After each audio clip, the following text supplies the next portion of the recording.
बीती रात भारी दिल्ली के सुल्तानपुरी में आप विधायक मुकेश अलावत ने कार्यकर्ताओं के साथ किया थाने का घेराव। पूर्व विधायक पर लगाए गंभीर आरोप। आप विधायक ने पुलिस प्रशासन पर भी लगाए आरोप। पुलिस प्रशासन के खिलाफ की जमकर नारेबाजी। सुल्तानपुरी में राष्ट्रीय ध्वज लगाने को लेकर हुए विवाद में पूर्व विधायक को जमकर घेरा। आप विधायक ने राष्ट्रीय ध्वज लगाने में बाधा उत्पन्न करने का आरोप लगाया। दिल्ली में होने वाले निगम चुनाव को भले ही कुछ समय के लिए टाल दिया गया हो, लेकिन बावजूद इसके दिल्ली में चुनाव माहौल देखने को मिल रहा है। दिल्ली में आरोप प्रत्यारोप की राजनीति तेज होती जा रही है। ताज़ा मामला दिल्ली के सुल्तानपुरी में सामने आया है, जहां से मौजूदा आप विधायक मुकेश अलावत ने पूर्व विधायक जय किशन पर दबंगई जैसे गंभीर आरोप लगाए हैं। आप विधायक मुकेश अलावत ने आरोप लगाते हुए कहा कि पूर्व विधायक जय किशन ने न केवल दबंगई दिखाई बल्कि मारपीट भी की। दरअसल आप विधायक के मुताबिक ये पूरा मामला सुल्तानपुरी में राष्ट्रीय ध्वज लगाने पर हुआ, जिसके विरोध में बीती रात विधायक अपने कार्यकर्ताओं के साथ थाने का घेराव करने बैठ गए। विधायक ने पुलिस प्रशासन के खिलाफ भी जमकर नारेबाजी की। आप विधायक मुकेश अलावत के मुताबिक मुख्यमंत्री अरविंद केजरीवाल की जगह जगह झंडे लगाए जाने की योजना के तहत सुल्तानपुरी में 6 राष्ट्रीय ध्वज लगाने हैं।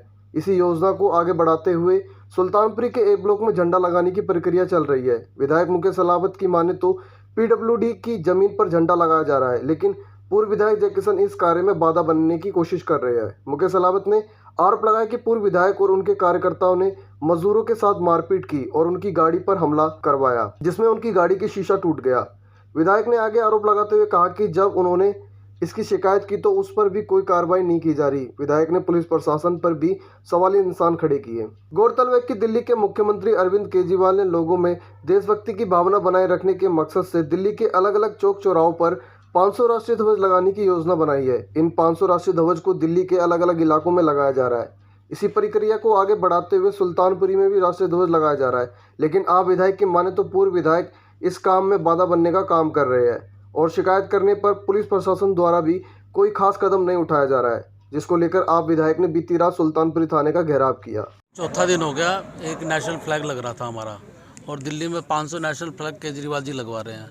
हमारे यहाँ पर भी 6 नेशनल फ्लैग पास हुए हैं, जिसमें से जैसे ही हमारा AB एक्सटेंशन का नेशनल फ्लैग लगा, जिसका PWD की ज़मीन है और PWD ही फ्लैग लगा रखी है, और PWD ही कोई दिक्कत हो तो वो कंप्लेंट कर सकती है।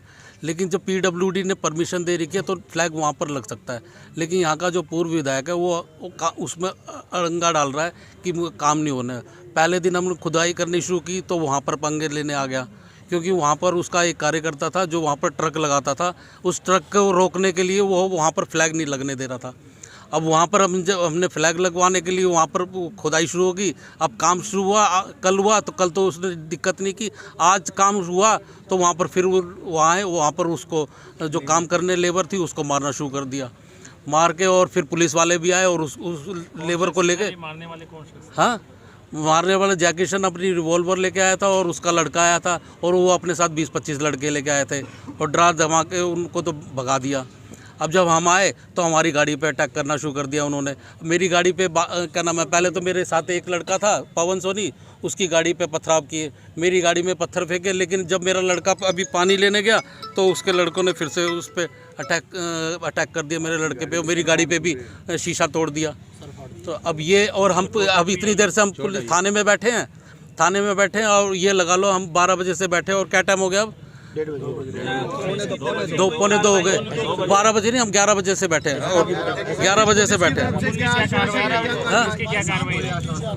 तो 1-1.5 घंटा होगा, पुलिस ने एक भी कार्रवाई नहीं की। पुलिस ने बल्कि बदतमीजी की यहाँ के SHO ने, और ये SHO ने इतनी बदतमीजी की, और खुद दारू पी के बैठा है। दारू पी के उसकी मेडिकल भी चेक होनी चाहिए। अभी पुलिस SHO दारू पी का, ये कितने शर्म की बात है। हाँ, और आके फिर अपने हमारे कार्यकर्ताओं पे हाथापाई करने लगा, जैसे वो फिल्मों का हीरो होता है कि मैं देखता हूँ कौन सा SHO मारने शुरू कर दिया। मेरे को बोला MLA कि मैं बताता हूँ क्या MLA। ये क्या तरीका होता है? मैं चुना हुआ प्रतिनिधि हूँ, वो चुना हुआ प्रतिनिधि नहीं है। वो तो रिश्वत दे के यहाँ आया हुआ, मैं रिश्वत दे के नहीं आया, मेरे को लोगों ने चुन के भेजा है। सही ना? आरोप है कि शराब पी रखी थी SHO ने? बिल्कुल, उसने शराब पी रखी तभी ऐसी हरकत की उसने। उसकी मेडिकल जांच होनी चाहिए, उसकी मेडिकल जांच होनी चाहिए, और जिसने हरकत की उसको पकड़ना भी चाहिए।